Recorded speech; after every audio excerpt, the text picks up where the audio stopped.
channel. So ito na, unti-unti nang nag-uumpisa ng ganap sa outside world ang Dasbea. Ngayon nga ay may first TikTok silang dalawa. Kasi nga back to work na, back to normal na ang buhay ng mga Dasbea. On cam na, Dustin at Bianca Rivera may bagong TikTok na pinost ng kanila ng GMA Public Affairs ata yun.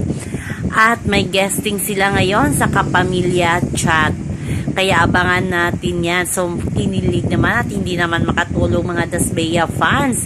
Kasi parang araw-araw na may ayuda ang Dasbea para sa kanilang mga fans. Naka-schedule na ang mga guesting ni na Bianca at ni Dustin. Si Dustin naman parang naging emotional nang isurprise siya ng kanyang Sparkle family at nandoon ang kanyang solid Dustin new fans ata at ang Dasbea na may pakain pa sa loob ng opisina ng Sparkle Jimmy Artist Center.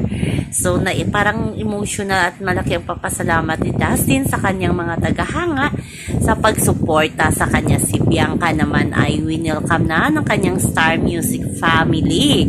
Diba? Nakagandang-ganda ni Bianca ngayon. Sabi nga ng kanilang mga fans, mga Dasbea fans, ang expensive ng mga looks ni Dustin at ni Bianca ngayon sa kanilang guesting sa Kapamilya online chat. Kaya abangan na lang natin yan ang mga revelasyon ng Dasbea tungkol sa kanilang dalawa. Tutuhanan na ba ang pagiging lover nilang dalawa? Kasi may pa-secret date pa silang dalawa. Kasi nga, di ba tinanong dati ni Bianca paano magka-time si Dustin sa kanyang girlfriend? Sabi ni Dustin, pupuntahan ko talaga siya araw-araw after work. Parang tinutotoo naman ni Dustin kasi paglabas ni Dustin, pumunta muna siya sa kanyang restaurant. Tapos lumabas na si Dustin sa GMA Artist na gala, diba? Si Bianca naman nandoon sa bahay nila. Pero after that, 2 a.m. ata, nagpunta pa sila sa billboard. Sinundo ni Dustin itong si Bianca. So, talagang seryoso talaga itong si Dustin kay Bianca, UIST Bianca Rivera. So, sa mga fans dyan, alam kong busog na busog kayo sa ayuda. Kahit na-evict ang Dasbea ay masayang-masaya kayo na tutuhanan na o parang tutuhanan na ang kanilang relasyon sa outside world.